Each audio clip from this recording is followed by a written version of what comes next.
Hi, very good evening, dear friends. My name is Atul Govil, and on behalf of CIS of India, a warm welcome to all of you to this immensely important session, which is linked to career progression of each one of us. Um, Last couple of months, as we all know, has been very tricky, so to say, difficult for many of us, and we've also lost few of our very close CIO friends, and it's been a very unfortunate situation, I would say. But I think what we see now is that the COVID situation is improving uh, significantly in some parts of India. And we sincerely hope and wish that all of you and your near dear ones are all safe and sound. Today's session is a little different, and we hear it every time. Salman Khan comes up with a new movie. Bolega, they all say, no, this movie is slightly different. But believe me, trust me, this one is different, actually different. Uh, and why I think, and we all would know it's different, is that all these years, even as part of CIS of India, we've been conducting sessions on new learnings. It could be related to technology, artificial intelligence, machine learning, even soft skill development, understanding nuances of accounts, finance, operations, maintenance. We've been doing all of that. But in all of this, somehow we've missed out on a very important and a very critical aspect on how to bring it all together, how to stitch it all together, how to bring our learnings, our knowledge, our experiences, our new insights, which we keep inculcating, learning, and then be able to articulate on what we are capable of today. Okay, because what we are capable of today is certainly beyond what we were a year back or maybe a couple of years back. We also ought to know that what has held us back so far, because then only we know what we need to do to have a better tomorrow, and then thereby be able to create a new career reality for ourselves, which we all aspire to. I think that's the core of today's program. And today, as we all know, we are having this first session of this specially curated two-part series on career transformation program for tech leaders, which will be conducted by HR domain expert Prakash Keval Ramani. And pardon me if I've the name if I've not taken name right, but I think It's I got it perfect. right. It's perfectly okay. Thanks, Prakash. And I would now request Kamal Karnatak, President of CIS of India, to give a brief on the good work which we have been doing and what we plan to do for the tech leaders community. And Kamal, over to you if you can take us through. Thanks, Atul. Good Yeah. evening, friends. Hope you are staying safe with your family. Welcome to another curated learning session from CIS of India. As Atul said, that this is going to be a different kind of session. Till now, we have focused more on the functional learning as well as technical learning. But today, we are doing a very important session on tech leaders' career transformation. So Atul has already shared the details. So many of you attend our knowledge sessions regularly, but I can see some new leaders also who have joined today. For them, I just want to share that CIS of India has entered into its 25th year this year. It was founded in 1996 as a non-profit organization. And as a CIS of India, we do various sessions for leaders like you. We do a lot of family and health session for your entire family. In fact, we are continuing with our daily online yoga session, which is taken by our fellow CIO, Naresh. Every day in the morning, Friday to Monday to Saturday, we are doing it. If you have not registered for the same, you can register. We are also bringing some of the certification courses for all of you. We are tying up with different organizations where you can get a lot of, not only for yourself, but also for your team and for the people in your organization. You can share those links with them and they can also learn. So we are soon we would be communicating this to you. As always, we feel that whenever we bring all of the tech leaders into our program, we should add value to their time, because we feel that their time is precious and we should always try to add value to their time. So hopefully today's session would also add value. So now over to Atul and Mukesh. I would like to thank Mukesh, who has curated this session from CIS of India. So over to Atul now. Thanks, Kamal. I think very well said, Kamal. That no, it's very important that no, we make sure that every hour which the CIO community spends with us, we actually co-create value for them. It's extremely important. And now I think, as you said, with great pleasure, we'll now request Mukesh Mehta, our co-panelist for today and EC member of CIS of India from Mumbai region, to welcome Prakash and start this session for today. Mukesh, as Kamal has mentioned, has been instrumental in making this program possible. Thanks, Mukesh, for all the great effort, and we look forward for more such programs and initiatives from your end. Thank you. Over to you, Mukesh. Hi, good evening, friends. Thanks, Atul. Thanks, Kamal. Friends, today as Kamal mentioned, today we are having something different. Atul said, Kuch Hatke, something different. Yes, today is something different. We are doing some career transformation. We are doing some career advice, how to change yourself in spite of doing some all good things, very good things in the projects and everything. So today we have a industry expert, industry veteran, who is well known in his area and on the HR, on the career, on the transformations, on the resume writing. We welcome Mr. Prakash Keval Ramani. Mr. Keval Ramani is bioacademics IIT engineer from IIT Delhi. He has done MBA from Ahmedabad. He's having overall about 26 years of experience, which includes last 17 years working closely with the global MNCs and the big Indian companies.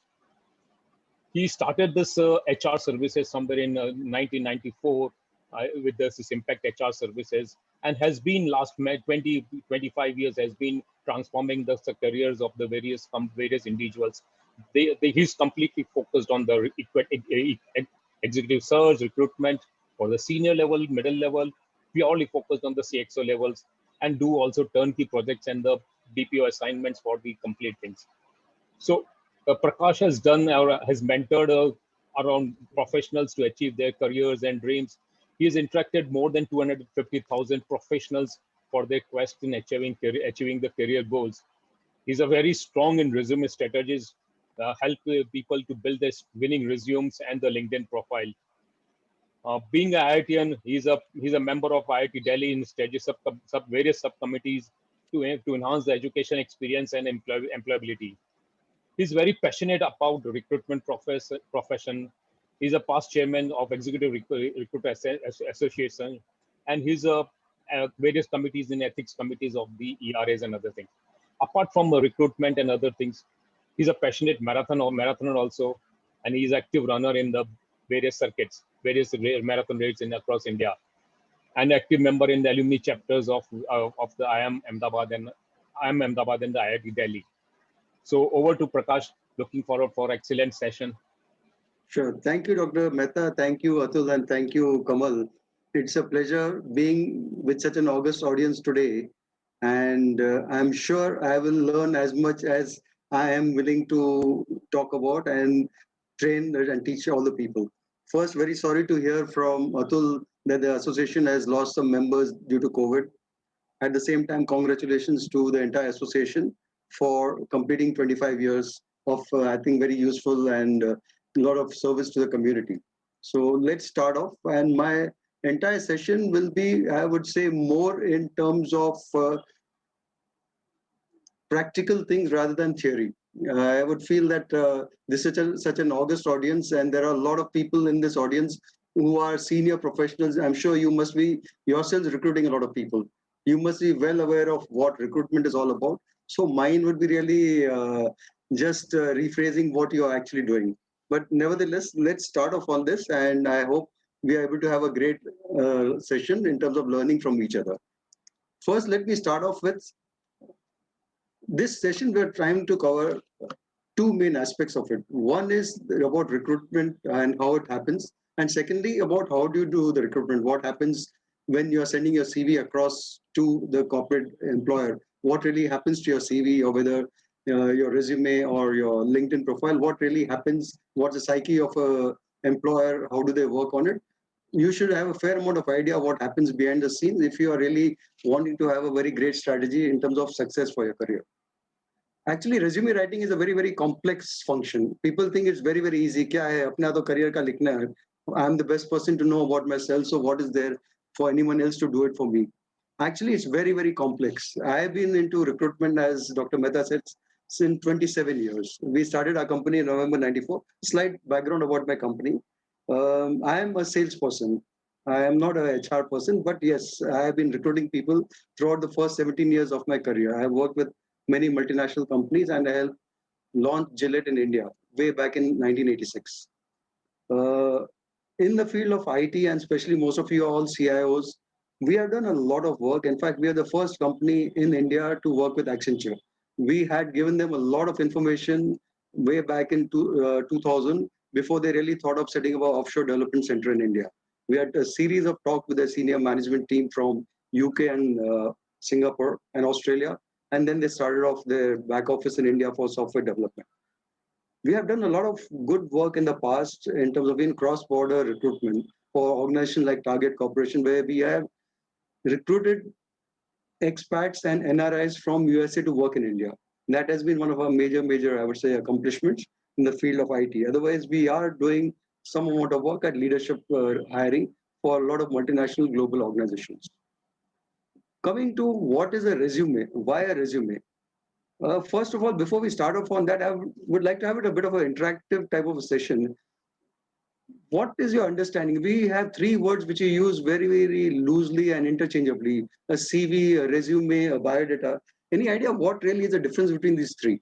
What is a resume, what's a biodata, and what is a CV? Well, let me explain to you, because then at least we are all on the same page. There are a lot of subtle differences between the three. One is resume is driven from or derived from a French word resume, means short. This is the practice which most Americans use. Their resumes are very, very short. You must have read of it. A CXO level resume will be 2 pages. Anyone less than that will be 1-page resume. In India, we can't even think of a resume less than 3 and 4 pages. Second is CV. CV really comes from a Latin word curriculum vitae, means the course of your life.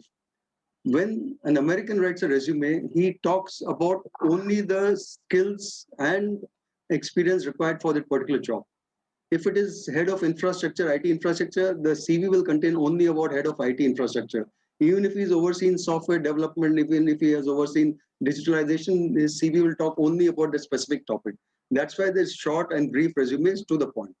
Curriculum vitae is a much larger one, where it covers a lot of other information, more about your career, about your achievements, about your projects, what all you've done. Normally, CVs are more used in Europe, and they're especially more in the field of academics, where they're even attach their projects and detailed projects. CV over there could be any length. There are times series of even 8 and 10 pages over there, because they're writing more about their own functional domain and everything under that, what they've done in their career, and including attaching their project details and other things. Third is biodata. Biodata is really derived from a combination of two words: biographical data. It is more used essentially in certain services like the armed forces and all. You talk about many more things in terms of your personal aspects and your, I would say, biographical aspects of it, besides your, I would say, professional aspects of it. So these are the three subtle differences between a CV, resume, and I would say biodata. We Indians, as I said, resume is more used in USA, CV is more used in Europe. We Indians like to do khichdi of everything, so we like to have all types of information in our resume. That's why I won't really call what we are doing is resume or CV and all. For sake of brevity, we call it resume, but really it is a mix of CV, resume, and biodata. What is a resume and why a resume? See, what happens is resume is the first point of contact of you with the potential corporate employer. It is a document that helps you market you. You are sending your resume, and it is your resume that is doing the talking on your behalf. You will be able to talk to a potential employer only when you have the opportunity of being shortlisted and attending an interview. Till that time, it is only your resume that is doing the talking. Hence, your resume has to be very properly crafted and structured to communicate the right information to the employer. We'll come to many aspects of it in terms of what employers look for, how do they go about seeing resumes. But as of now, resume is the first document that employer sees of yours. Secondly, when do you make a resume? A very, very, I would say, important question. I do remember Mr. Atal Bihari Vajpayee, a past prime minister. Before that, if all of you, any of you were there, if you were to apply for a passport, you just could not apply. You have to give lots of documents to the government of India why you should apply for a passport, which country you want to go to, and all that. It was only when Vajpayee came, he said it's a right of every Indian to have a passport. Whether you travel abroad or not is not a concern. You must have a passport. Same thing, you must have a good resume all the time. You may not be looking for a job at that particular instant of time, but if a great opportunity, and if all of you are like CEOs, something comes from, let's say, a head of IT for, let's say, Tata Group or Birla Group or, let's say, Unilever, you don't want to be left waiting, okay, nahi, abhi main apna CV banaunga, give me 3 days, 4 days time. That opportunity may not exist after that time. So always have a great resume with you. You may not be actively looking for a job, but really don't know when a great opportunity comes knocking at your door. So you should be well prepared at that. My personal suggestion to most of people is, if you're happy in your career, happy in your job, if you're doing well, getting great projects, growing, recognized in your company, doing well financially, please, you should not look for a job. You should look for a job only when you feel that you are plateaued out in your organization, you have saturated, you feel there is limited growth opportunities for you in the company. That's the time you should really actively look for a job. But you must have a resume at any instant of time. Even when you're sleeping, if someone says there's an opportunity, you must jump at it and grab that opportunity. How do you make a resume? Normally, people approach us for making resumes. This is my old resume. Can you make a new resume and give it to me? It's not such a simple thing. There's a whole science and logic to it. Whenever I talk to anyone about resume and they approach us, first thing I want to understand, what is a person's career plan.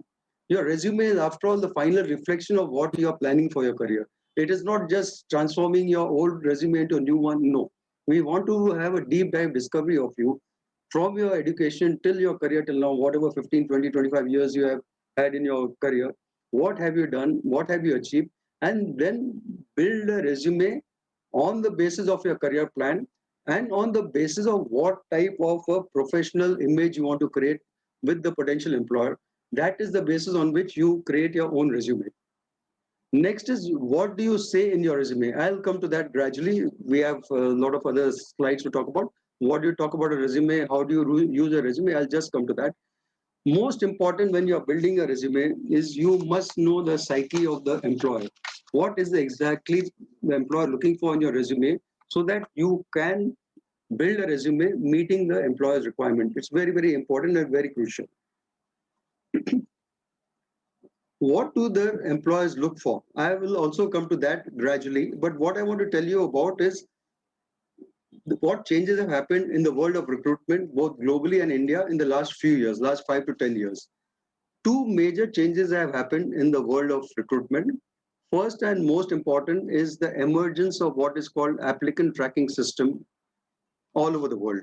Now, what is an applicant tracking system? Some of you must be aware about it. These are very advanced softwares.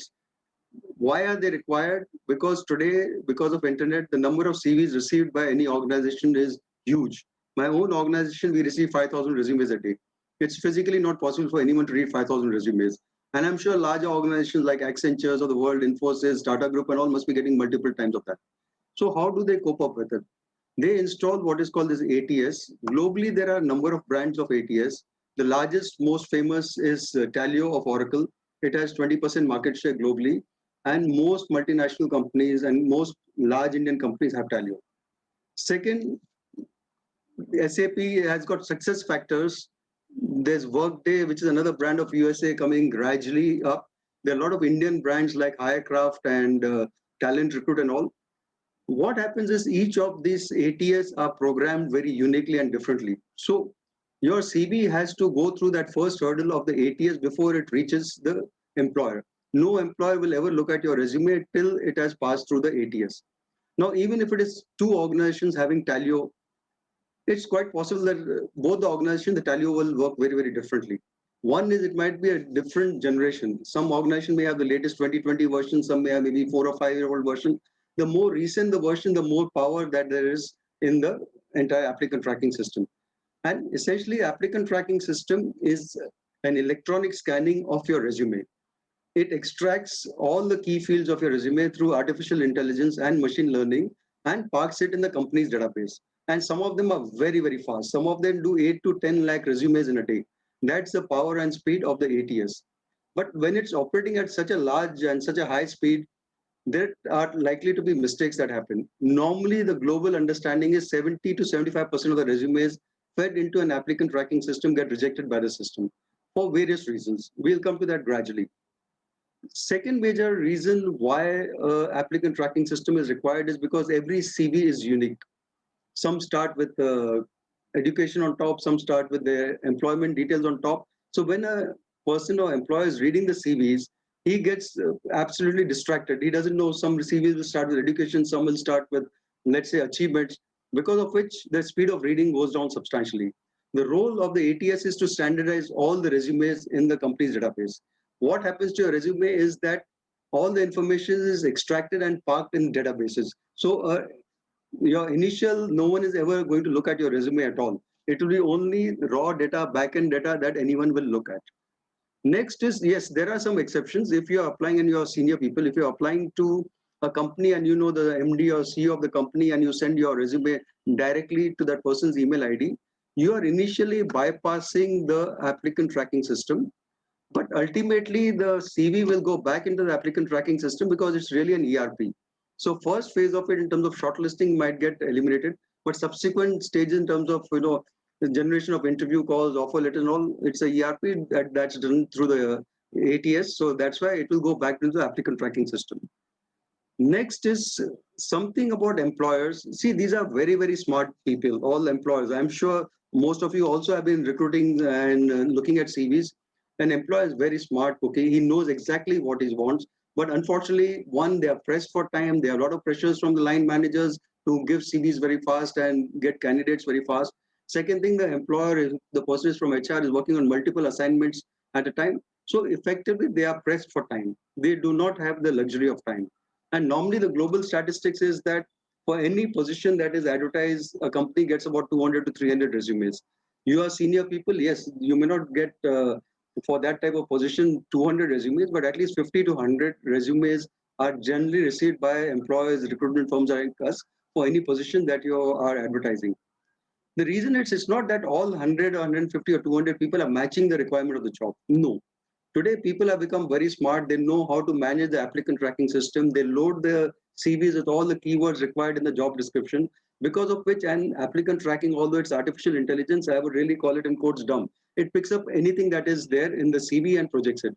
So if I was a sales manager and the job was for sales manager, it will pick up my CV. But if I was a HR person recruiting for salespeople and the word sales appears, it might pick up even my CV.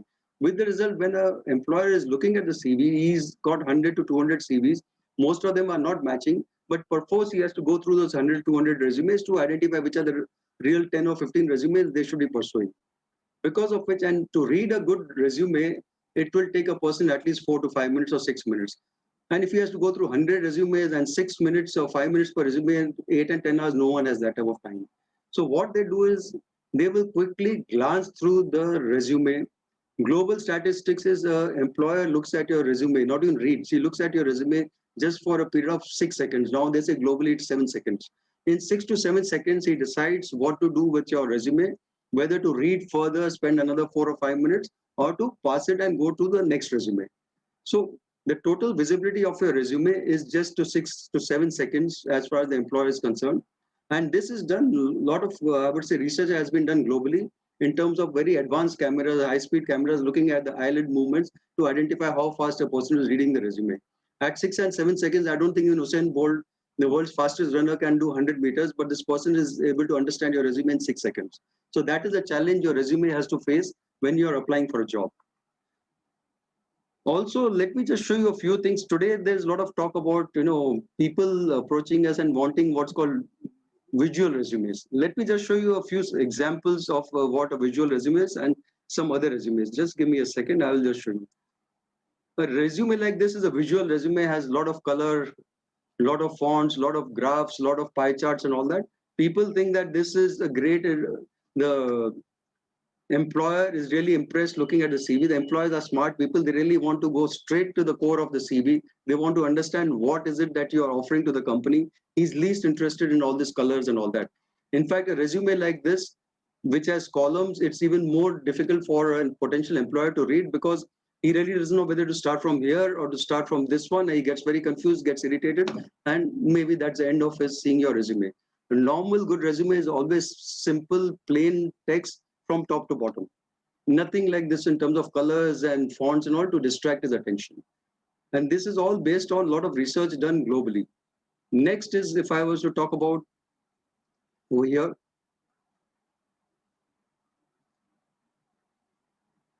people keep on asking us what should be the length of resume.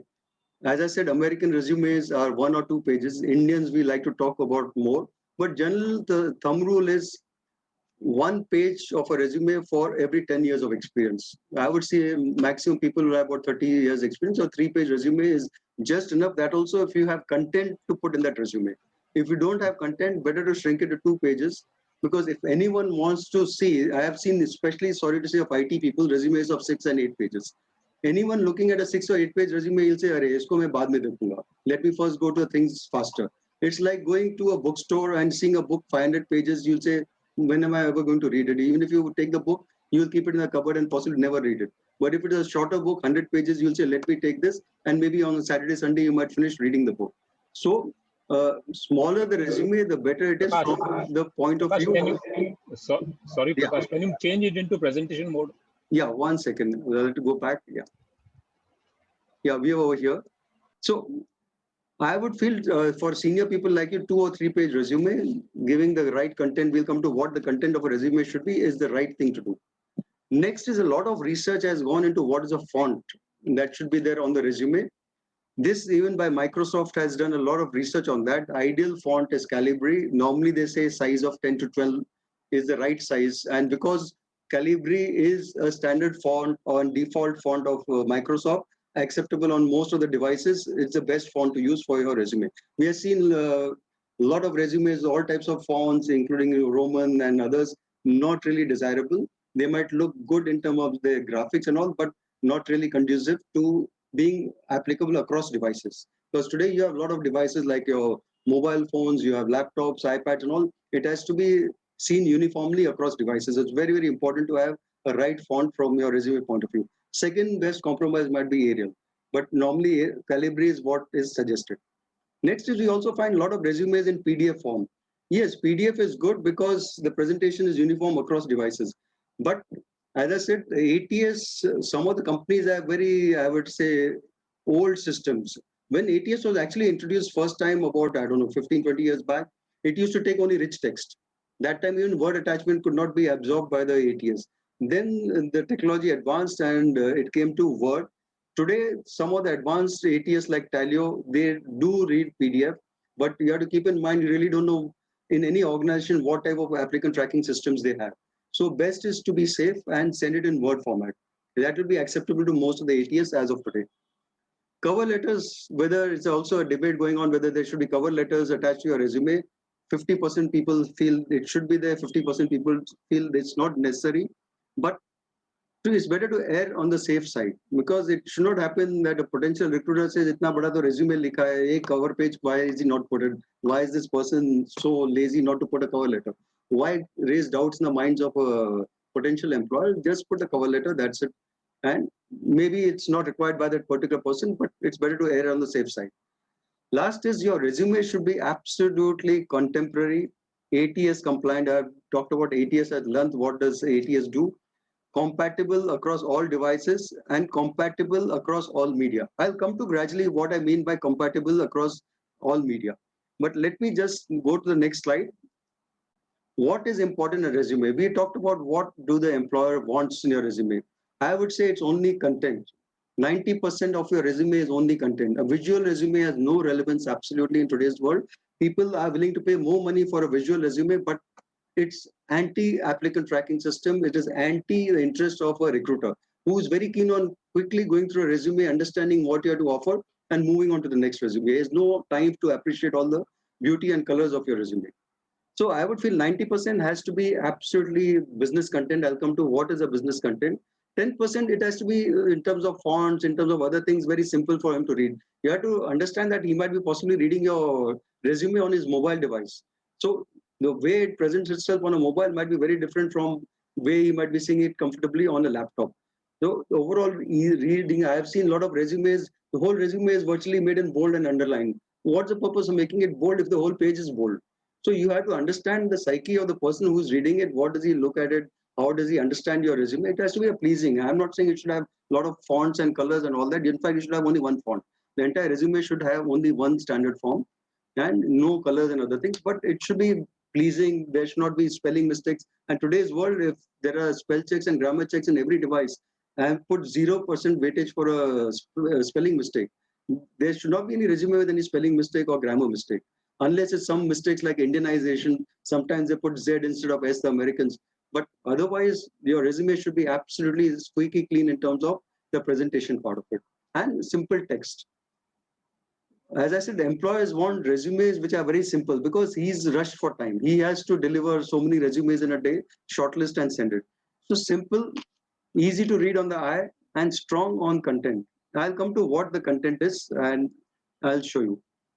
Now, let me show you some resumes which we have, and that will give you a fair idea of what it's all about. And because most of the people over here are CIOs, I am showing you CVs of people who are in the IT profession. And I've cloaked the names for retaining the confidentiality of the people. No, if you read this resume, let me ask you one question. If supposing someone in your family comes and says, today my son's whatever standard, 10th standard or 12th standard results have come, what would be the general reaction of any of you? What would you feel or what would you say?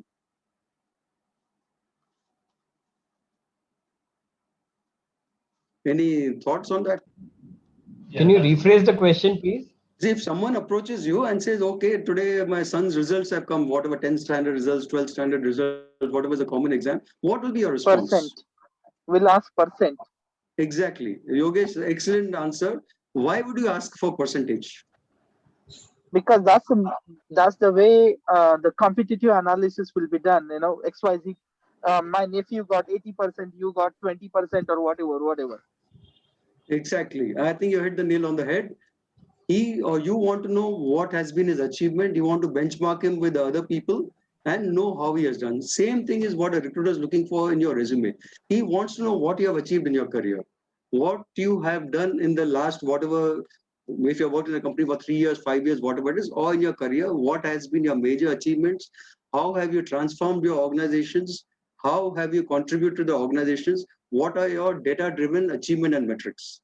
That is the only thing he's looking for in that 5 and 10 seconds. No human being can ever read a resume in 5 to 10 seconds time. But he's glancing through your resume, trying to identify certain cues, certain information, which will be matching with what type of job he has on hand, and seeing if it is matching something, some information is there which is relevant to his whatever person he's looking for. He'll spend that 5 and 10 minutes on your resume. And the more engaged he is on your resume, the higher probability he's going to shortlist you for an interview. Now, what really happens is we Indians like to talk a lot, but here, if you look at his resume, see 5 or 10 seconds, you won't even be able to read two lines of his resume.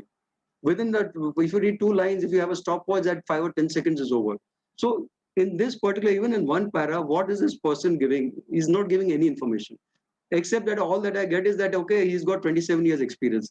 But if I were to put in the applicant tracking system a search criteria and I have to identify the CVs which are matching the search criteria, if I put say 25 to 30 years experience, even this 27 years is of no relevance to me, because even otherwise, all the people who are 25 to 30 years will come up in the search. So he is saying service delivery, business excellence, profit center management. These are all buzzwords. Every CIO will have the same words in his CV. So how am I differentiating my CV with the next CV?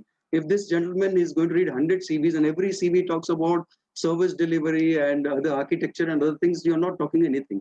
What the person wants to know is what is your personal brand equity, your USPs, what is it that you're offering to this company? After all, if he's going to take you at a senior level, he wants to know what you have contributed to your earlier company. So what he's looking for is only achievement-driven data metrics. I have done this, I have achieved this, and this is my contribution. this is my recognition, this is the awards I've got. That's all he's looking at. Just saying key strength areas, executive leadership, business relationship.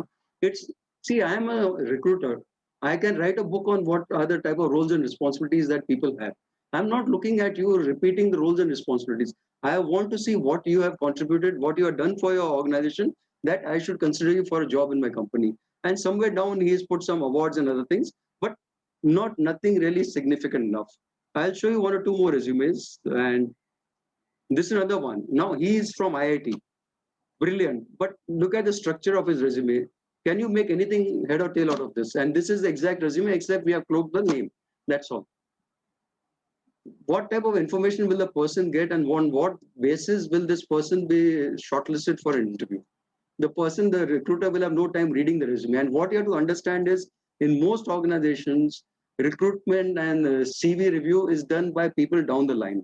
At times, it's freshers who are looking at the resumes, who have no clue to what the organization and industry is all about. So if the fresher is going to look at this type of wording, he'll not understand anything, and that is the end of the resume. So we have to really construct resumes which talk a lot about in terms of your personal achievements and capabilities. Let me show you some foreign resumes like this one, or let me show you this one first. These are all CTO resumes, and look at it, very, very simple. And what type of things you talk about? His biggest achievement, the 3D camera, which enabled the creation of Avatar, the movie, the highest grossing film in the history. Simple, he's giving only his achievement, nothing else, absolutely.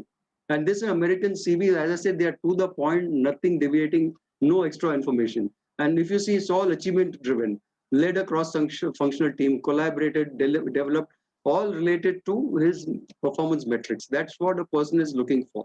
Everywhere he's talking about what's the size of the team, what's the turnover is handled, what 15 patents, everything required. So if you're, let's say, if your son gets a report card 10 standard, that report card carries only marks. It doesn't say how much amount of time you spent on each subject, what tutorials you went through, nothing. It's only the top line and bottom line that's reported on a report card. Same thing over here, you have to talk only about your top line and bottom line, what you have achieved, what you have delivered in the organization. Same thing over here, the managing director of it, and designed for some of the greatest companies in the world, Apple, Cisco, whatever it is. This entire thing is again metrics driven, absolutely.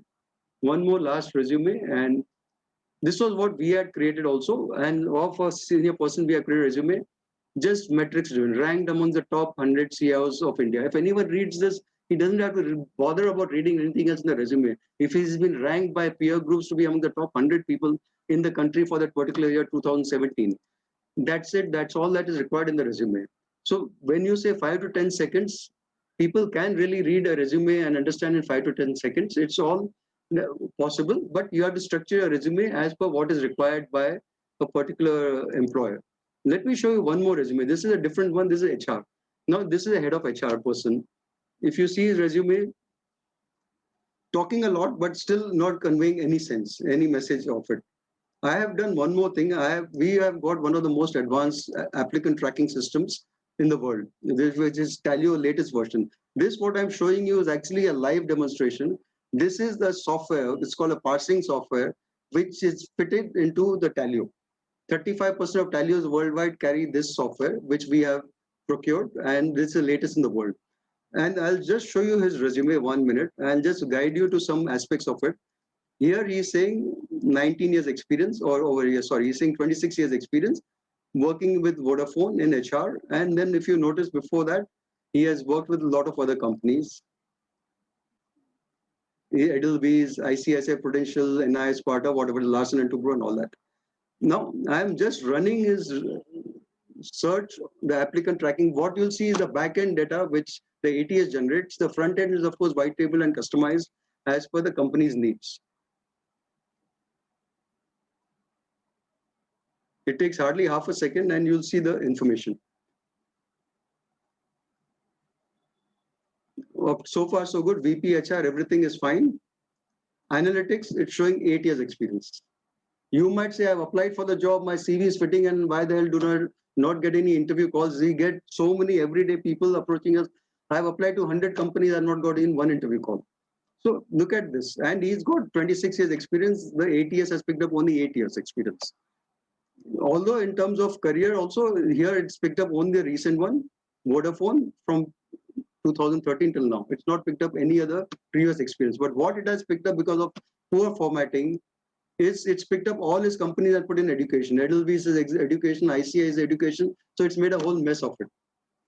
The reason why ATS rejects 70 to 75% of the CVs received is for two reasons. First reason is that the information per se is not in the resume itself.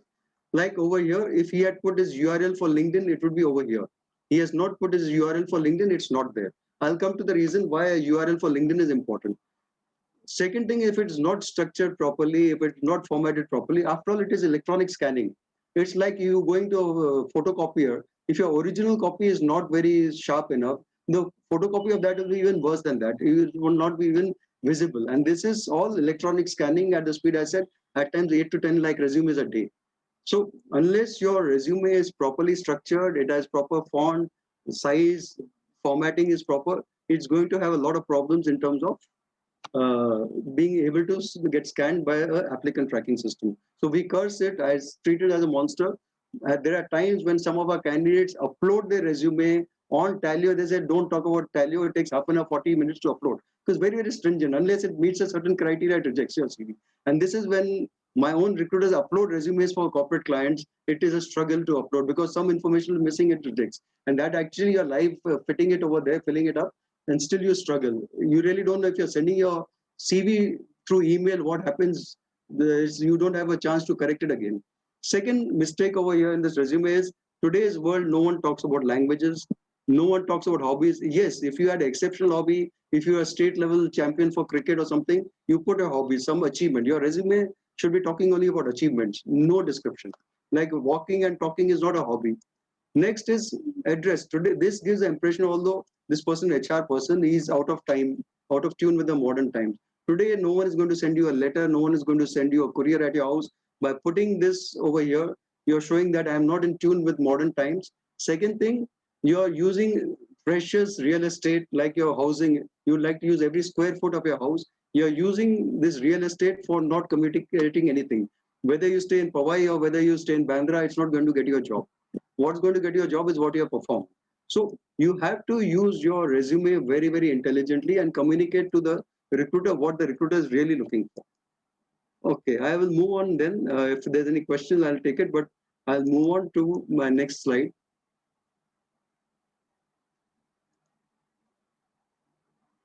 Let's go start again. So how do corporates recruit in today's world? Today, 70% of all the hiring done globally and India is at par with all global practices, I can tell you. Because anyway, most of the leaders of software companies in US, Microsoft, Google are all Indians. So Indians move very fast with time. 70% of all the closures happening at senior positions are through social media. And the dominant force in social media is LinkedIn. 20% is through job sites, 10% is through recruitment firms like us. The question is why social media, why LinkedIn is so prominent and I would say popular amongst companies for finding talent. Okay, I'll just give you one or two examples, but fact remains that 90% of all the recruiters worldwide first go to LinkedIn to identify talent for their company. They will not go to any resume surveys. They will not go to any, I would say, job sites and all. They will go first to your LinkedIn profile, try to understand what you're doing, and then try to see whether you are suitable for a particular job or not. I'll just show you the reason why LinkedIn is so popular. One is today. Put it on presentation, please, if you can, Prakash. Sorry? You can put it on the presentation mode. Yeah, 1 second.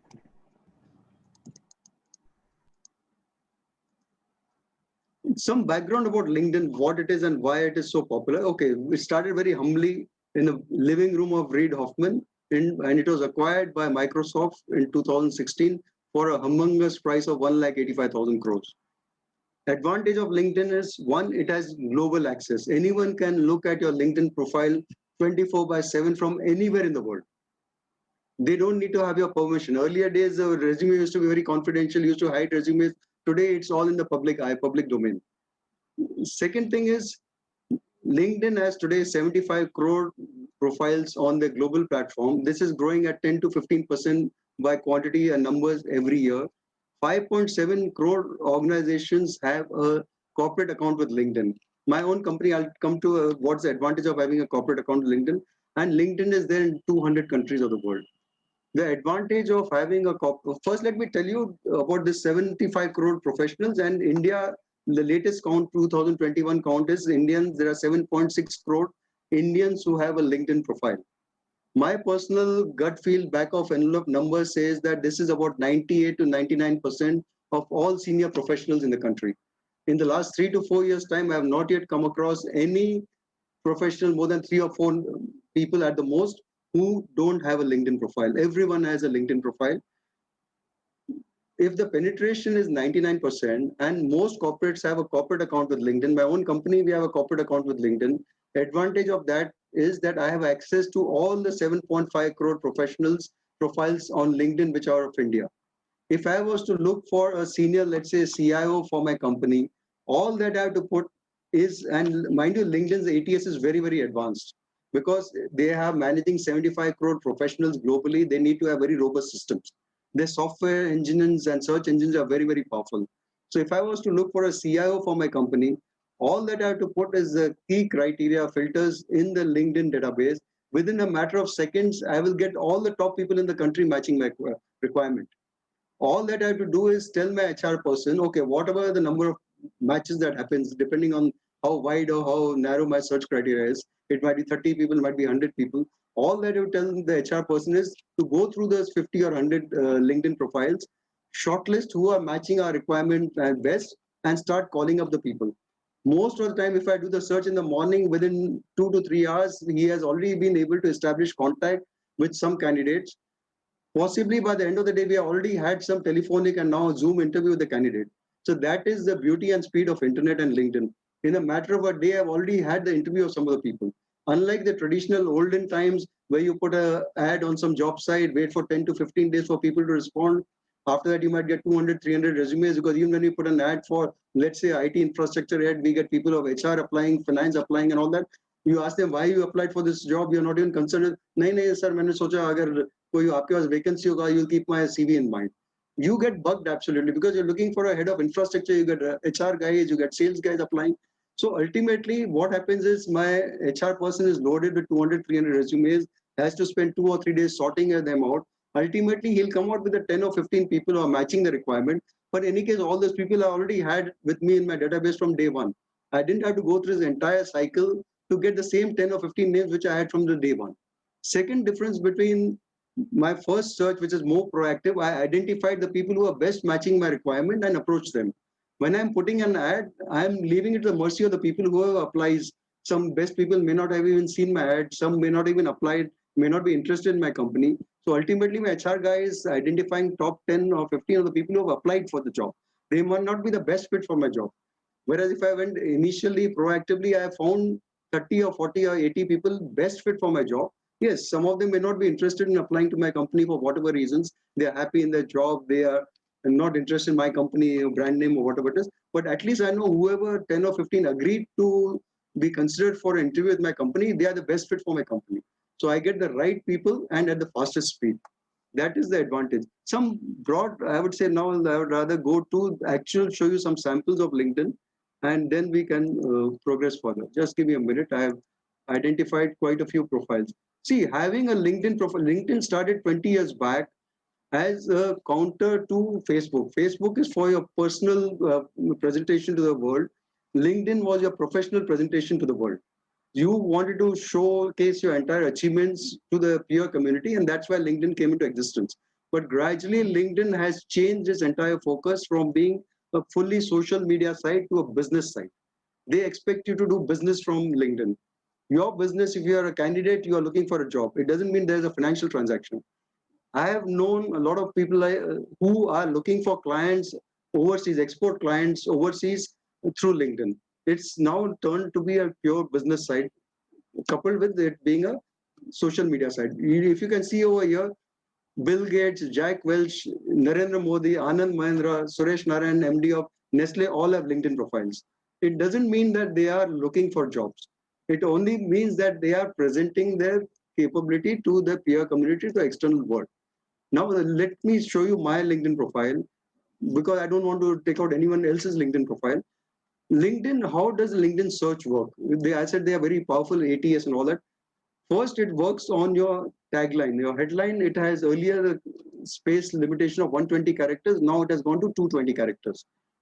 The first place where a keyword search of LinkedIn search engine will work will be over here.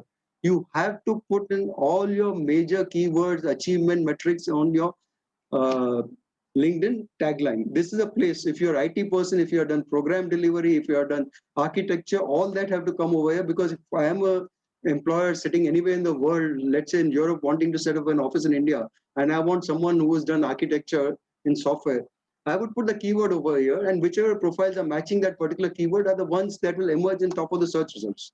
Second thing which is important for LinkedIn is, and which a lot of people don't put over here, is the about section. Earlier it used to be called summary. This has got a limit of 2600 characters. It's supposed to be talking about one, you and your professional achievements. As we said, it has to be totally achievement oriented. Second is, it has to be talking, it's a social media, talking about you as a person. What are your behavioral strengths and weaknesses? Third, it has to be talking about your professional strengths and professional dimensions, not the hard skills, what you're talking about infrastructure, but your soft skills. What type of a leader are you? How are you upskilling yourself? What are you passionate about? How are you a team player? So I want to look at your personality part of it before I decide to call you for an interview. What happens is, that's why I said in the earlier resume which I showed you and I ran it on the ATS, it did not have a LinkedIn URL. Today, the HR guy has no time to identify you on and search for you on LinkedIn and try to identify and read your LinkedIn profile. अगर आपका URL उसमें नहीं है LinkedIn का on the resume, fine, he skips it and he goes off. So you have to have proper dimensions even in your resume, and your resume is going to take you to LinkedIn. He'll read your LinkedIn correctly, totally, and then he'll decide whether to call you for an interview or not. Most of the time, the employers restricted to, if they are pressed for time, only on the headline and the about section. If he has more time, he would then go down. These are all like your typical resume, but he'll be more interested in seeing what are the skills you're presenting for yourself. These are the skills you have to project for your next job. It's not necessarily the skills you have used in your earlier jobs. The skills that you're projecting for your next job are most important. If it is service delivery, global delivery, program management, at times I find, a lot of people putting, .NETs and other things. At this level, you are not involved and not in concerned with setting up data centers and .NETs and other things. You are at a senior level, you should be talking about strategic strategic IT vision for your company, not in terms of levels that you did 2 or 3 levels below, which you did 10 or 15 years back. You should be more contemporary in what type of image you are projecting from your LinkedIn profile. LinkedIn has two major advantages. Yes, in the short term, for you to get a job. In the long term, for you to build a professional, personal brand equity. That will hold you instead. Later on, over a period of 3 or 5 years, if you invest a fair amount of time and devotion to LinkedIn themselves recommend you should spend 15 minutes a day, every day on LinkedIn. If you are pressed for time, then maybe 1.5 hours on a weekend on LinkedIn. That's a type of investment you have to do to create a really strong and powerful brand for yourself. That initially, okay, you're applying for jobs, but ultimately the jobs will start approaching you directly, because people look at your LinkedIn profile, look at whatever activity you have done in your groups, what type of postings you have done. Is a great site for networking. And people start looking at all those aspects and approach you directly. The thing is, because it's a global platform and anyone is viewing your LinkedIn profile from anywhere in the world, the number of requirements you get for your, I would say, interview calls will be multiple times the number of interview calls you'll get through resume. Resume you might apply to 4 or 5 companies. That's all that you might know in terms of companies having a position for senior people like you. But the world is large. There are many, many more companies that are there out there looking for people like your background. How they do it is they identify you through LinkedIn. If they find your LinkedIn profile good, in fact, there's one more section on LinkedIn which is called recommendation. If you get recommendations of senior, highly visible people in the industry, I will be more guided and influenced that if someone, let's say a VP or someone senior VP of, let's say, Accenture recommending you, that has great value. It is a global company recognized anywhere, and a senior person from Accenture or let's say Microsoft or Google recommending you, I will be tempted to call you straight for an interview. All that I have to do is send you a connection request or send you, I would say, in mail saying that this is the type of company I have, this is the type of job I have. If you are interested, please apply to my company. So your resume will take you to LinkedIn, and LinkedIn again takes you back to the resume. Both are equally good, equally strong documents you should have at any time of the day and night. Anyone wakes you up and says, "Bhaiya, either Google mein requirement hai," you should be able to apply immediately. Only difference between the resume and LinkedIn is resume you can customize, and you must customize for every job you're applying. For head of IT in Google and head of IT in Unilever, the job description will be very different. Although both are heads of IT position, you must customize your resume. But LinkedIn is a 24/7 global access platform. You can't change your LinkedIn every hour or day. So LinkedIn has to be more widespread, covering a larger part of the type of job you're looking for. And the third is it should be reflecting your personality. The difference between a resume and LinkedIn is resume is more transactional. You said, as we discussed, did, accelerated, performed, achieved, whatever. Whereas LinkedIn is a social media platform. Your language has to be more personalized because you're talking about yourself to the world. I did this. This is my passion. This is what I'm, I would say, ambitious about. This is how I upskill myself. So it has to be more personalized thing. And if I'm a marathoner, I would put it on LinkedIn because LinkedIn gives you a lot of scope to more to talk about yourself compared to a resume. Today, 90% of the recruiters go through LinkedIn to identify talent. It's more important, most important than ever in you building your own personal brand, professional brand, and getting jobs. Most people don't take advantage of LinkedIn. That's the irony of it. Even a lot of HR people, where we do 30 to 40% of work we do for CHROs in terms of resume building, they themselves are not really aware of the strength of LinkedIn. And this is a platform which is available to you free of cost. We are not utilizing it at all.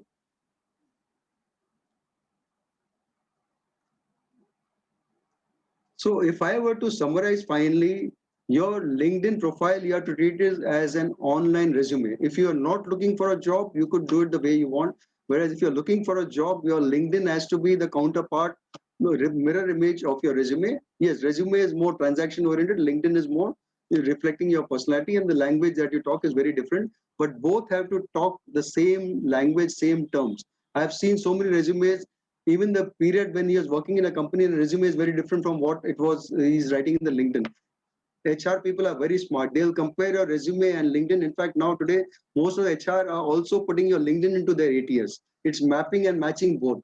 I have seen people like one gentleman, I would say at random, Yogesh Iyer, and his LinkedIn profile was saying Yogesh S. Iyer. From his point of view, both are the same. But as per IT and all of you, IT, Yogesh Iyer and Yogesh S. Iyer are two different people. The LinkedIn will not even recognize this, and there is a high probability that your profile might get rejected. You must build very powerful resume and LinkedIn documents, must customize your resume to be in sync with the job description. Every time you're applying for a job, it must reflect the job description. If it's applying to Hindustan Lever or applying to PNG, both the companies are a different job description. You must customize your resume according to that. And lastly, today's world, your network is your net worth. The more network you have, the more time you engage in LinkedIn and other similar social media, the higher the probability of you getting great assignments at reasonable period of time. So I would end my talk over here, open myself to any questions that you'll have. And next Friday will be the second session talking about how to succeed in interviews. Today we are talking about the first stage, the preliminary stage, how to really get to the interview stage. Next session is going to be about how do you manage to crack interviews. Thank you. You have been a wonderful audience, and I'll be happy to take any questions. I think thanks. I would now request Ashish to, if there are questions, maybe you can take it forward. Thanks, Atul. Thank you so much, Prakash. Wonderful, and power-packed session. I have actually learned a lot of new things today.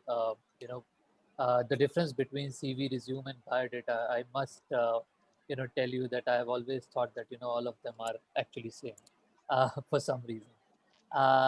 The There are other things you spoke about. That when somebody is on a plateau, they should look for a job.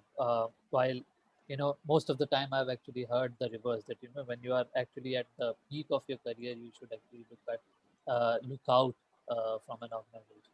and many other things you spoke about, like one pager for per 10 year of experience, and Calibri as a standard form. But one thing which came out is that which we never knew, that ATS was the monster behind all of this. So Yeah, it's something you can't do away with.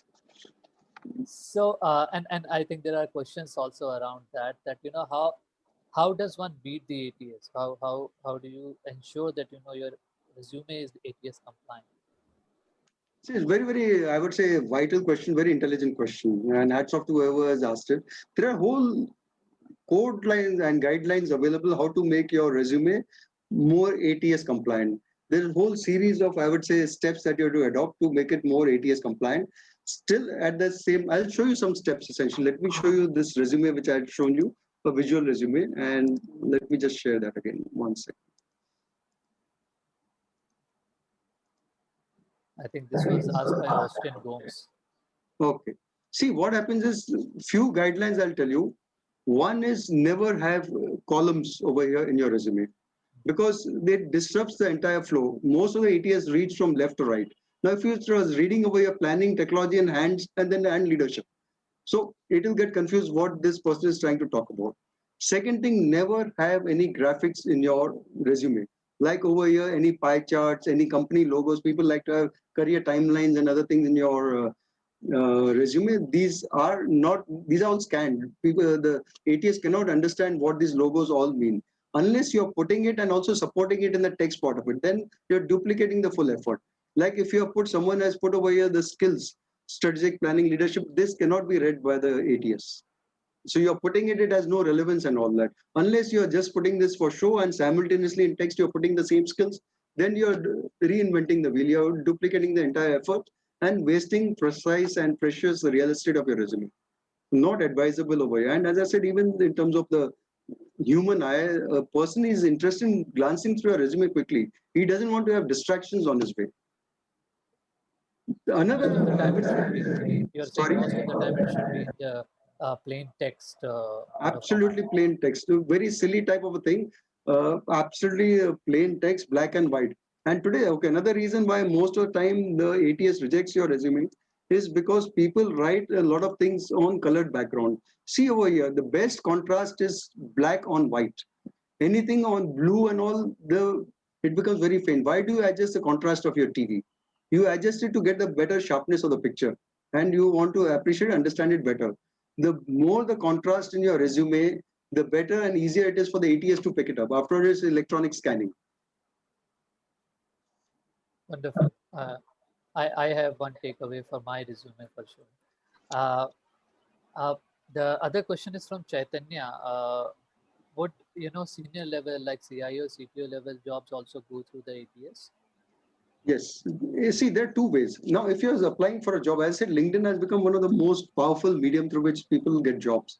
One is if you know the CEO or director program manager USA of a company and you send him your CV by email and it goes directly to his mailbox, you have bypassed the initial stage of the ATS. If you're applying for a job, let's say there's a senior job on LinkedIn, you're applying, it will go to the ATS of LinkedIn. You cannot run away, escape from it. Sometimes, yes, if you're applying directly one-on-one, you are bypassing the system. But most of the time, it will go through the ATS.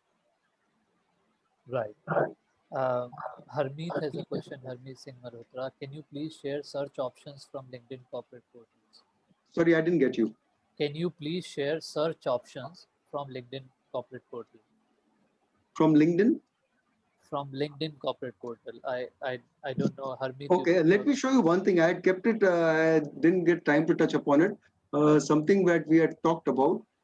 1 second. Just give me a second. I will show you the entire thing.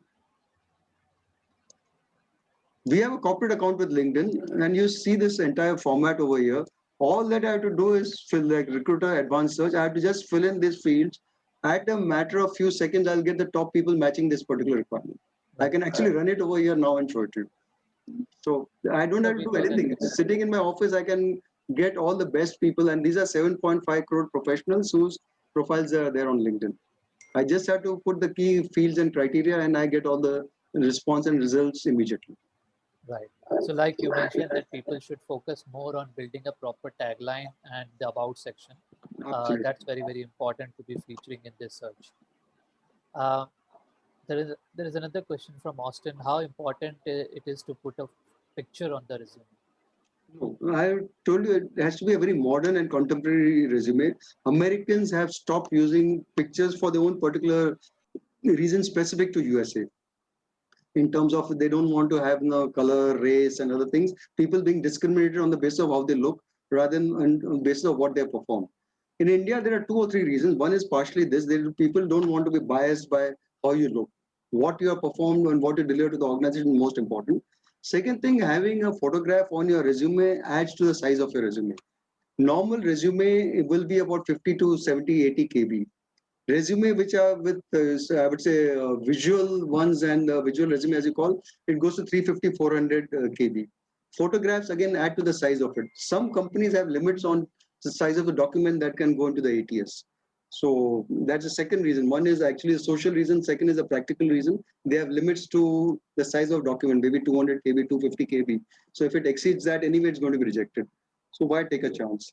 Photographs are not required, yes, but you should have a good professional headshot photograph of yourself on LinkedIn. And as I've said, people invariably first from resume, they'll go to LinkedIn before they call you for an interview. So they'll see your photograph on LinkedIn. In Right. fact, if I can add, was a question nowadays comes is what's the relevance of resume if there's LinkedIn?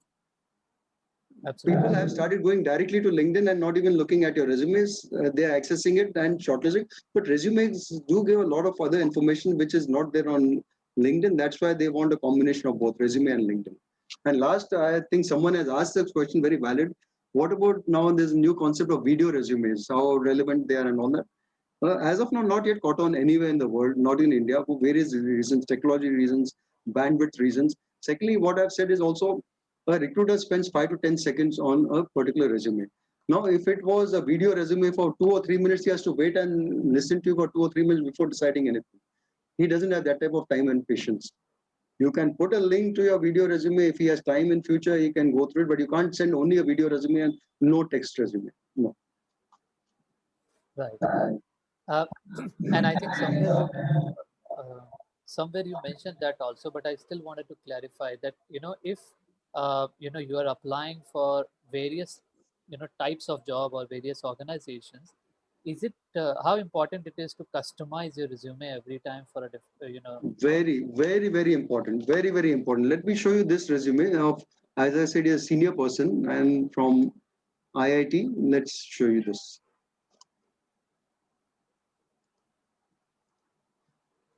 Now, if he has a standard resume, the person he's applying for the company won't even understand for what job he's applied. And if the resume comes as a part of the ATS search, if I were to look at his resume, I don't know what his competence is, what he's applying for, which job is he applying for. So you have to be very, very clear, like you have a tagline on your resume, on your LinkedIn profile. You must have a good tagline on your resume also, saying what is your interest and what type of job you are applying for. Let me show you the one we have created over here. Very, very clear what I'm talking about. This is the type of job I'm interested, CIO or head of IT. I have put 3 things because we make one size fits all, head IT and project management.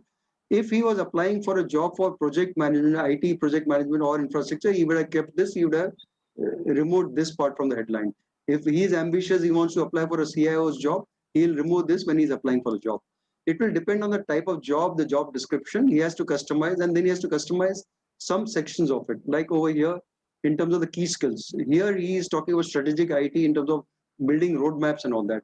Whereas if that was more in terms of delivery, he will be specifying first few keywords would be in terms of delivery.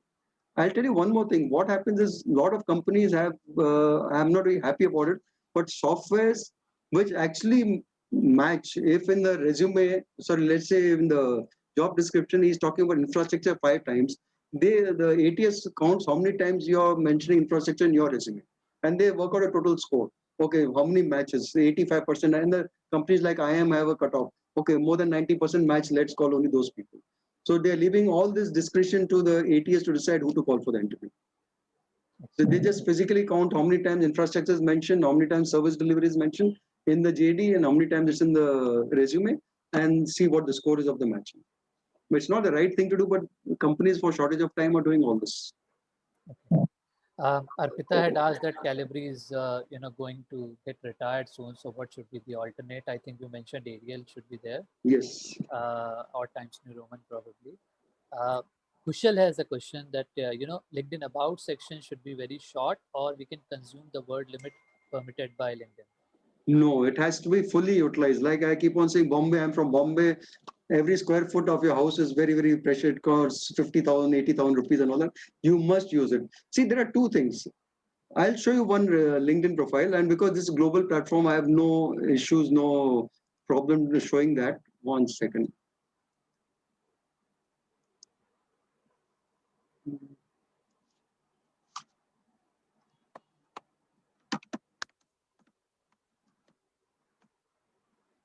Now, this gentleman is my first level contact. He is the MD and chairman of Your Nestle. screen is still not visible. No, it will come. Are you able to see it now? No. See, he's 1 second. I'll share it again. He is the chairman and MD of Nestle. He doesn't need a job, so he can afford to put it this way. Very short tagline and very, very short about section. Whereas if you are looking for a job, you would definitely expand this to fill in all aspects of your one career, second your personality, to make it more interesting reading for the potential employer's point of view. If an employer is spending 3 minutes on your LinkedIn profile, you can be rest assured he'd spend 60 to 70% of the time, at least 1.5 to 2 minutes on this part of it. So it has to be very, very powerful, very well made, and it should use all the space. If it is 2600 characters, maybe 2400, 2500. Also, one more thing I can guide you is, let me see if I can show you somewhere. This I'm just picking at random. Let me just pick up, put a search for CIO. And these are global access, so I'm not violating anyone's privacy norms. 1 second. See, look, this is the first thing that has come up, Rajiv Vasudeva. What you can see over here is the part of the tagline. Your tagline has to be also customized, because on the mobile phones, the size of tagline that can be seen is much lesser, what 40 characters or so. On a laptop, you can see a much larger tagline. So you have, when you're customizing even your LinkedIn, you have to keep in mind the devices. It has to be uniform across the devices. Okay, let's open out Rajiv Vasudeva. He has kept only this. So anyway, whether it was mobile or no, it would have been the same one. He has not even put an activity. So if he's not looking for a job, it might be fine. But you see, you are using LinkedIn for two purposes. One is to project your professional capability to your peer community. It helps you to build your reputation, your professional brand equity, and your network. By not putting this, I don't think you're doing the right thing. He's not put anything at all, which again is not right. You must put about yourself. Yes, as I showed you, Suresh Narayan, he's the chairman of Nestle. He's put very briefly and succinctly, because that's the type of image that he wants to create. Whereas if you want to, let's look at another resume or LinkedIn over here. Okay, let's look at someone else. Let's say Jitendra. He's got a slightly longer version, but let's see this.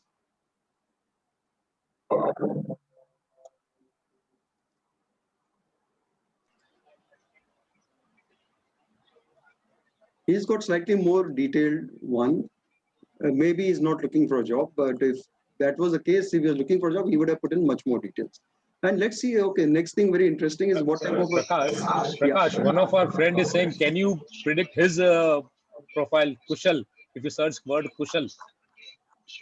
How do you spell Kushal? KH or KU? KUSHL. KUSHL. VARSH anyway. That's it. No, only VARSH. VAR. Fourth. Yes, this one. Yeah, this is one. First one. Second, yeah, first one. So now what is the gaps or what are the good things? Let's have a real-time demo. No, actually, he has done a good job. One, he has put his title, he has put his company name, he has put key, I would say, is keywords which are correctly done. Digital transformation today, digitalization, data management is all the keywords that in your IT business. Collaborative executive leader, business partner. He could have added some more, but so far so good. He's done a reasonably good job about his tagline. Definitely yes. Here, see, he's talking quite a bit of it, a lot about himself, which is a good positive thing. Only thing he could have added more is about his personal dimension, because I would like to learn more about him as a person, as individual, and as a profession. What is he doing? How is he upskilling himself? What is he passionate about? No, that becomes very, very important. Some things about his personal life also, like if he's a, as I keep on saying, you're a marathoner, avid book reader, whatever it is you have done, you have gone hiking, trips, and other things. That softer aspect of your personality should come very, very clearly in your LinkedIn profile. This seems to be totally task oriented, which is good, but he could have added more interesting things for an outsider to read his LinkedIn profile. And there are two or three more things I'll just come to 1 second. Yeah, he's actually using this quite intelligently, the featured part of it. Today, what's happening is a very humdrum thing for a person to read LinkedIn profiles and all, sub black and white. Anytime anyone sees a color, or you can put an audio video, you can put an audio over here, people get attracted, and people will start seeing more than his entire career background. They'll start reading what this person is talking about himself, which is very, very good, because the more time a potential employer is engaged on your profile, whether resume or LinkedIn, the higher the probability that he will call you for an interview. So it's very interesting, and it should be, and he's got a lot of, I would say, I'm quite impressed with the number of people who are passing comments and reading. It's quite popular. He seems to be doing a good job in terms of networking. Although over here, in terms of followers, I would feel a person of his caliber should be having at least 15 to 20,000 followers. Well, after all, you can't be a leader till you have followed. The more the followers, the better your leader. No business person, Ratan Tata or anyone else, would be a business leader if he had no followers. Followers means that people are wanting to read about you, wanting to listen to you, want to say whatever you're saying, they want to hear and follow. That's why you have influencers. Bottom of the LinkedIn profile, there's also a section which gives an indication who you are following. Same thing over here, this gives a size of your following. This should go up substantially. And somewhere, if I'll show you, like Bill Gates and all, their followers are in several crores. Okay, you may not reach as of now this type of thing, but at least from 6,000 to go to 10 and 15,000, that definitely is doable if you invest a fair amount of time and energy on LinkedIn. Next is in terms of his skills. One good thing, I think he's done a good job also talking about his personal life, active life in Lions Club and all that, which is good. This, I think he could have shaped it much, much better, because saying strategy doesn't mean anything. You could have expanded gone much deeper into whatever strategies have you done or you're projecting. Because what happens is that an employer looks at this to decide what are the skills you're projecting for your next job and whether those skills are in sync with what the employer wants. By just saying leadership, it doesn't mean anything. Leadership in what? You have to define what is leadership and expand on that. Same thing with strategy. These are simple words you used. You could have gone into much more depth and talked about the ERP or technology or strategy and leadership. And LinkedIn actually gives you a facility of talking about 50 skills, of which the top 3 skills which you feel are most crucial for your profile building or for your next job are the ones you can put on top. Here he's talking about some real skills like IT transformational at a strategic level, at the senior CIO level. These are the things you should be talking about. Just saying leadership or strategy is not enough. Here he is himself talking about important skills like IT transformation. He's talking about IT governance. He's talking about IoT. These are the real skills you should be talking about on your top of your top 3 skills. I hope I'm able to give some clarity. No, very helpful, very helpful. Yeah, you should very try to, because you have to dig deeper into yourself. As I said, deep dive discovery, trying to identify what are your real strengths which you want to project. Those strengths should come on your resume and then ultimately get onto your LinkedIn profile. Last okay over here is, I would be keen to know who are the people recommending this gentleman. See, over here, not to undermine anyone, because anyway, recommendations come on your own, on their own. Like over here, this is an associate manager. I'm sure this person is many notches lower than Kaushal himself. What I'm keen on looking like, you do, how do you do reference check? You look at the person's boss and then do a reference check. So the more senior a person is, like if he is working in a particular company, somewhere I read Accenture or whatever the IT. Prakash, only one point I want to highlight over here is because I think it picks based on the who has given the recommendation latest. So based on that, it is giving. Otherwise, there are people who are very senior who have given me the recommendations, but it's going below because I think they gave me earlier. See, not the Kushal, recent one. what you're talking, I will just come to something more interesting. I hope we're not running out of time, but let me guide you more. See, what happens is you are supposed to be getting recommendations, requesting recommendations. Yes, I find it below my dignity to ask people to give me recommendation, but this is part of life. You have to do it to get a higher recommendation from someone who is highly visible in the industry, highly credible in the industry. Because if someone, let's say hypothetically, let's say a CEO of Accenture gives you a recommendation, that has huge value from your candidature point of view if you ever look for a job. Second thing is, no one will give you a recommendation in today's world on a public platform if there is even 1% of doubt in terms of what he's saying is correct or not. No one will like to risk their own reputation giving a wrong recommendation. So it becomes an acid test for me if supposing, let's say, a CEO or someone vice president of Microsoft gives you a recommendation.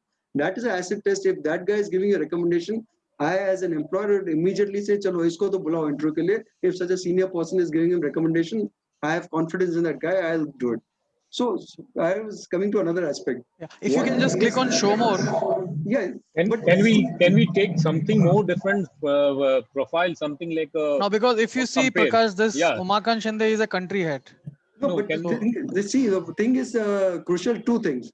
One is इसका उमाकांत का कभी का recommendation 2018 internet word आप सब IT के लोगों 6 months or 1 year is the most recency you must have. 3-year-old recommendation today has no relevance. You must go out and get recommendations of people. I know it's a bit odd and difficult asking recommendation, but the more you get, the better it is. And ultimately, as I said, the employer has limited time. He won't have the time and patience to go through show more over here and show more in the skills part of it. He'll look at what are top or three that are coming in. Second thing is also equally important. I'll tell you how LinkedIn operates. They also look at what type of recommendations you are giving. As a leader, you're also supposed to be building your teams and giving recommendation. And LinkedIn has very advanced algorithms which keep on identifying what all are you doing in your whole LinkedIn profile and going on changing the ranking internally of your entire LinkedIn profile. You will not come to know about it, but internally they are benchmarking you on an ongoing basis. With the result that if I put a search criteria on LinkedIn, the ones which are on top in terms of LinkedIn's internal criteria, the ones will be shown first. And LinkedIn has internal benchmarking that is there. There are weightages given to various aspects of your resume and or LinkedIn profile. Third thing is, now that you are mentioning, I'll just show you mine because this will be available only in your personal one, not in open domain. There are certain metrics which are very, very important, which LinkedIn looks at to give weightage to your LinkedIn profile. Just give me a second. First is, after this session, you should all go back and see whether you have a star rating or not. 1 second, not this one.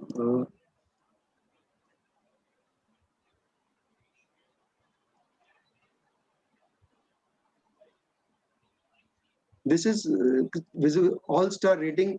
Only those LinkedIn profiles which have an all-star rating will come on top of search results. It looks at what are the sections you have filled up, to what extent you have filled up and all that. And then if all the sections are filled up correctly, you get an all-star rating, which is visible only to you. And only if you have all-star rating will you come on top of any employer search results. Otherwise you go below. Next thing, you should always evaluate your dashboard on a very regular basis, at least once in a week. This 1500 is who viewed my profile in last 90 days. Effectively, it comes to about 15 people or 16 people reviewing my profile every day. Second thing is 243 are the number of search appearances, people who search for certain criteria where my LinkedIn profile came on top. 243, this is on a 7-day basis. That means roughly about 30-35 people viewing my LinkedIn profile and it's coming as top of the search result. What will they search on is, okay, maybe resume writing, maybe LinkedIn optimization, maybe recruitment, maybe job search, whatever it is, I don't know what they have searched for. But daily 30 people are seeing my resume as a result of search, which was because the way I had framed my tagline and the keywords I put over here. The more the keywords and more relevant to the type of job you're looking the keywords, the higher you will go in terms of your search appearances. And if you have a premium account with LinkedIn, it will give you some more details in terms of where these people were who looked for me. What type of organizations were they from? What type of searches were they performing? They're looking for executive director or sales or whatever. You can go on fine-tuning your LinkedIn profile tagline and about section to see that this part of it, who is searching for you, is in sync with the type of people you want to see your LinkedIn profile. You have to match the two and bring it closer to that, reduce the delta and gap. Wonderful. I think that's a great insight. Thank you, Kushal, for volunteering your I think he has profile. a very good profile. Can be done. I would say, if I were to just rank it arbitrarily with some logic and all, 80-85%, it can still go another 10-15%. Most important thing is how do you build your LinkedIn profile and credibility? Let's look at Kushal's again. No, thanks, Prakash. It was really helpful, and I think it's all-star profile. I just now checked while you explained You are this, there. and search-wise there. also I'm 333. Fair. So 333 and 150 post views. Only thing who viewed your profile, it's 784. But yeah, I think that number will also go. That you can go up. Now that you're familiar with what's happening behind the scenes, how LinkedIn operates and all that, it's a phenomenal thing. Otherwise, Microsoft would not have bought it for 1,85,000 crores. How many Indian companies have valuation like that? Yeah, absolutely. See, once you have a good LinkedIn profile, you have to build on it to create your professional brand equity. Today, you might be looking for, I'm saying at random and hypothetically, you might be looking for a job. Ultimately, over a period of time, you should establish a niche for yourself in a particular segment where you want to be strong and be recognized. So that whenever anyone looking at that particular niche, your name should come straight on top. Like, let's say typically branding, how personal branding happens. Let's look at Deepak Parekh. Moment you say Deepak Parekh, immediately you have 4 or 5 strings that come: great person, entrepreneur, HDFC Bank. Same thing if you say about Amitabh Bachchan or anyone, immediately that is what's the power of brand equity. You should have a similar professional equity and brand equity for yourself. So when anyone talks about CIO or IT or something or special domain, say digitalization, anyone wants to know who are the best people in digitalization in India or cybersecurity or data management, you identify a niche for yourself and be on top of the niche. Then recognition, jobs, money, everything will start coming automatically. That's the power of branding. Great. I still have a lot of questions, but I think in the interest of time, we'll have to close this session. We've given a mail ID in the confirmation mail for people to send out any follow-up question. Thank you so much, Prakash. With that, I just give back to Kamal. Thank you, Ashish. I think you have been a wonderful host and pleasure interacting with you. Same here. So I think before I think many thanks, Prakash. And today, along with fellow CIOs, we have all learned new ways and got new insights, I would say, on resume creation and how to leverage social media, particularly the global access platform like LinkedIn, which you spoke about. I think another interesting aspect which we all learned is about the ATS, the applicant tracking system, and how it electronically scans applicants' resume and being a first level of filter, so to say. And this was a great eye opener, I must say. And these learnings will yield great fruit for each one of us, and we know better on how to sharpen our skills on resume building, and of course through that be able to effectively shape our career. And sincerely hope and wish that many of us would actually seize the moment and start. And as Prakash mentioned, this was the first session, and in the subsequent session, which we plan to have on the 4th of June, we would discuss about interview success and salary negotiation tips. Over to Kamal, if you were to share some closing remarks. Yes, I would say a very informative session. So many of things were not known, at least for me. So it was a very informative session. So as Atul was saying that we do a lot of sharpening the saw sessions where we learn a lot of things. But learning is one part, and showing that you have learned is an art, I would say. So whether you are putting it in your CV or in your LinkedIn, that is also an art. So we all must have learned something out of this, and we will, optimize our LinkedIn profile. So I personally would be looking forward to the next session on interview and salary. Many of you could not join because of some problem in Zoom. So hopefully in next session, that problem would not be there and all would be able to join. We will share this recording with the community. And whoever could not join today, they can go through the recording and learn about it. And as Atul said, if you have some questions, you can send those questions to Prakash directly with the email ID which we have shared. So today I would like to thank our EC team for allowing us to do this session. A special thanks to Mukesh, who could curate this session, and thanks to Ashish, Atul for moderating and asking questions. Thank you all for coming this Friday. Hopefully you would come back again on next Friday and bring a lot of your friends. I would say stay safe, stay healthy, and keep optimizing yourself and your LinkedIn profile. Thank you.